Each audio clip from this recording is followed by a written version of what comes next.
안녕하세요, 가치남입니다. 12월 15일 수요일 국내 시장이 마감되었습니다. 자, 오늘 정말 날씨가 좋지 않더라고요. 오전부터 오후까지 내내 흐리기만 했었고 계속 비만 오던 그런 하루였었는데 주식시장도 마찬가지로 날씨가 좋지 않았던 것 같습니다. 하지만 조금은 긍정적으로 본다면 지수가 그래도 상승으로 마감이 되었죠. 그리고 21선을 지켜주면서 마무리가 되었기 때문에 다시 한번 21선을 기점으로 해서 반등이 나오기를 한번 기대해 보겠습니다. 그리고 코스닥도 보면 코스닥도 소폭의 상승으로 마감이 되었어요. 그래서 마무리는 그나마 긍정적이었던 것 같습니다. 자, 그럼 이어서 시가총액 상위 종목들을 살펴볼게요. 자, 먼저 코스피를 살펴보면 오늘은 반도체 관련주들 그리고 백신 관련주 이렇게 두 개의 업종이 강세를 보였었고, 물론 반도체 업종은 대형주 위주로 강세를 보였어요. 다른 소부장 기업들은 그렇게 좋은 흐름은 아니었는데 삼성전자하고 SK하이닉스 그리고 DB하이텍까지 오늘만큼은 대형주 위주의 상승이 나왔었다. 그렇게 정리를 해볼 수가 있겠네요. 그리고 코스닥. 자, 코스닥도 오늘 상승한 종목들을 보시면 대체적으로 제약 바이오 종목들이 상당히 많아요.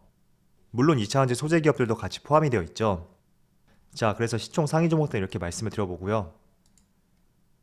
그리고 이어서 코스피의 수급을 살펴보면 오늘은 외국인의 소폭의 순매도가 나왔고 기관도 마찬가지로 소폭의 순매도를 보여주었습니다. 두 주체 모두 큰 금액은 아닌 것 같고요. 그리고 거래 대금이 지금 4거래일 연속으로 굉장히 저조해졌다고 볼 수가 있죠.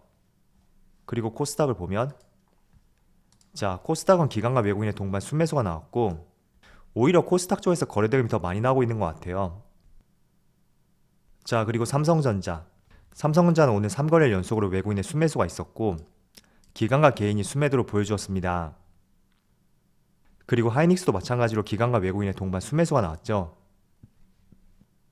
자, 그리고 오랜만에 LG화학이 70만원 이탈했는데 오늘도 외국인의 순매도가 나오면서 지금 4거래일 연속으로 순매도를 보여주고 있습니다. 기관도 마찬가지고요.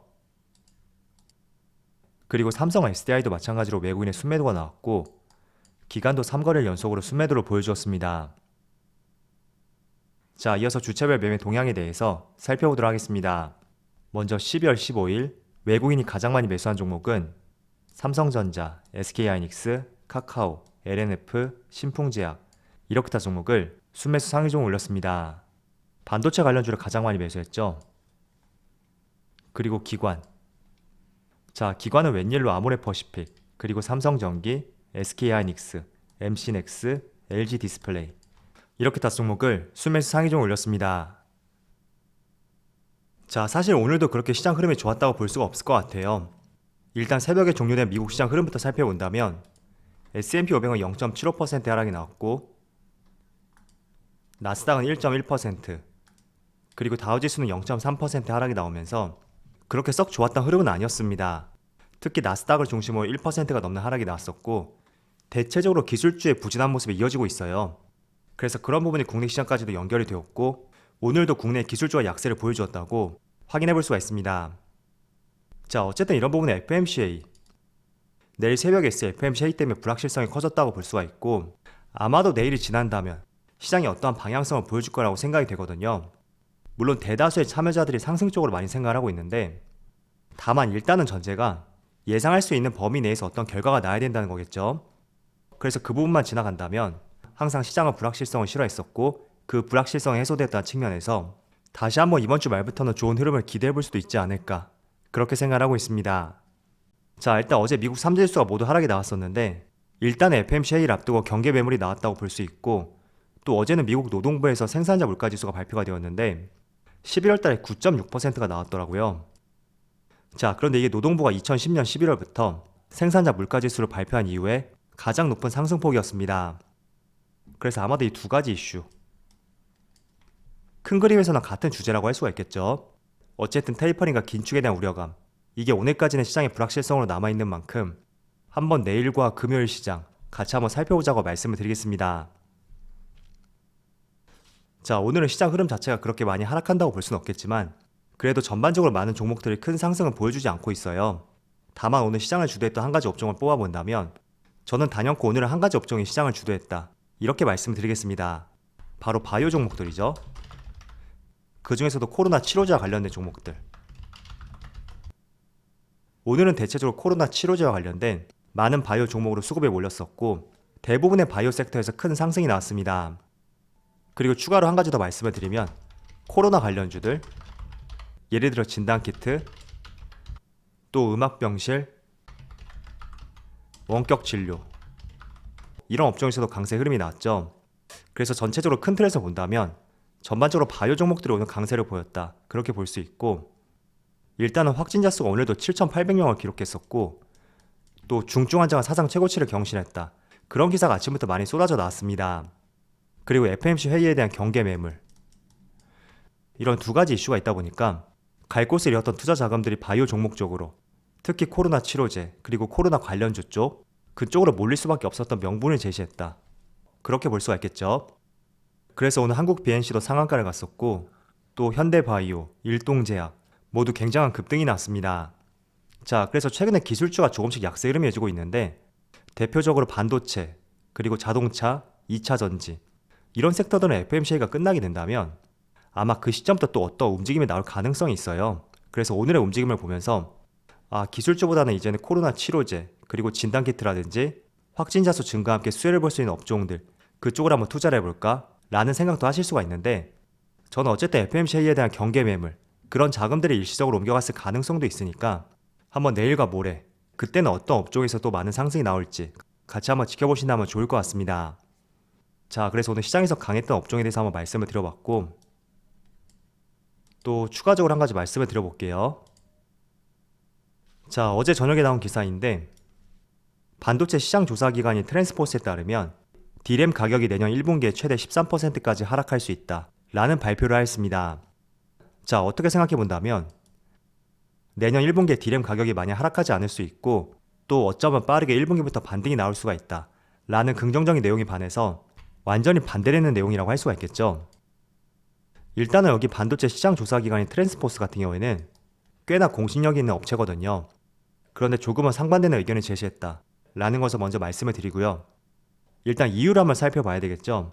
내년 1분기에 최대 13% 하락을 전망했던 이유가 수요가 여전히 하락세를 보이고 있고 가격 상승으로 전환되지 않을 것이라고 전망을 하였습니다. 왜냐하면 기업들이 서버용 D램 재고를 많이 확보했고 이러한 이유 때문에 실질적으로 수요가 증가하지 않을 것이라고 관측을 하였습니다. 그래서 모바일 D램이라든지 TV, 가전제품, 소비자를 대상으로 하는 D램도 하락할 것이라고 전망을 하였습니다. 자, 그래서 정답은 알 수가 없겠죠. 반도체 시장 조사 기관인 트랜스포스의 의견이 맞을 수도 있고 아니면 최근에 많은 언론에서 나오고 있는 반도체 가격이 생각보다 많이 하락하지 않을 것이고 어쩌면 빠르게 1분기부터 반등이 나올 수도 있다, 그 의견이 맞을 수도 있습니다. 그래서 이런 부분은 여러분들의 주관이 필요한 것 같아요. 저는 어찌됐던 간에 시점의 차이는 있겠죠. 그렇지만 D램 가격이 다시 반등하는 시점은 있을 것이다, 거기에 대해서는 모든 조사기관에서 부정은 할 수가 없습니다. 그래서 시점의 차이는 있을 수 있대 우리가 너무 이런 부분을 부정적으로 보거나 먼저 겁을 먹을 필요는 없다고 생각이 되고요. 항상 대형주와 성장주라는 것은 내가 너무 꼭지에서 매수하지 않았다면, 조금은 엉덩이 무겁게 투자할 수 있다면 항상 수익을 낼 수 있다고 저는 생각하고 있습니다. 그래서 일단은 이런 의견이 있었다는 것을 먼저 말씀을 드렸고요. 가장 중요한 핵심은 여러분들이 스스로 주관을 세워서 앞으로도 그에 맞게 대응을 해보자고 말씀을 드릴게요. 자, 저도 오늘 주식시장이 정말 재미가 없었는데 저뿐만 아니라 여러분들도 그렇게 생각을 하시고 계실 거예요. 어떻게 본다면 지루하기도 하고 또 내가 보유하지 않는 종목만 가는 것 같은 그런 생각도 많이 드실 겁니다. 물론 저도 오늘 시장이 정말 재미가 없더라고요. 물론 오늘뿐만 아니라 이번 주 내내 별다른 상승 하락도 없고 참 애매한 시점인 것 같아요. 자, 그렇지만 이런 부분이 1차적으로 FOMC가 끝난다면 조금은 개선이 될 수는 있겠는데 에너지 솔루션 상장을 앞둠에 따라서 거래 대금이 조금 줄어들 가능성도 있다, 저는 그렇게 생각이 되더라고요.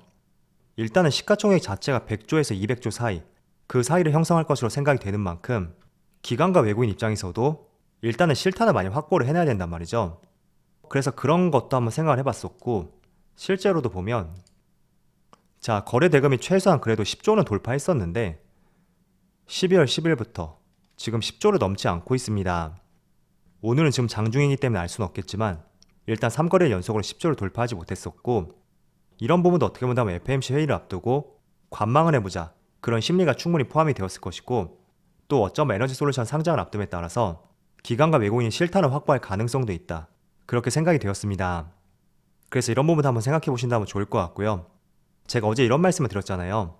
만약에 에너지솔루션이 상장하게 된다면 2차전지 종목 내에서 수급이 빠져나갈 가능성이 있다. 그런 말씀을 드렸었는데 그걸 또 역으로 이용해 볼 필요도 있을 것 같아요. 만약에 정말로 수급이 빠져나가고 주가에 하락이 나온다. 그리고 에너지솔루션 상장을 앞두고 더 이상 2차전지의 주가가 하락하지 않는다. 그렇다면 그때를 한번 저가 매수 기회로서 투자해 볼 수 있는 이런 전략이 필요한 시점인 것 같습니다. 때문에 여러분들도 항상 투자의 전략을 한번 세워보시고요. 그에 따라서 빠르게 수익이 날 수 있기를 기원해 드리겠습니다. 자, 그럼 오늘 영상 여기서 마치도록 하고요. 언제나 여러분들의 성공 투자를 기원하도록 하겠습니다. 감사합니다.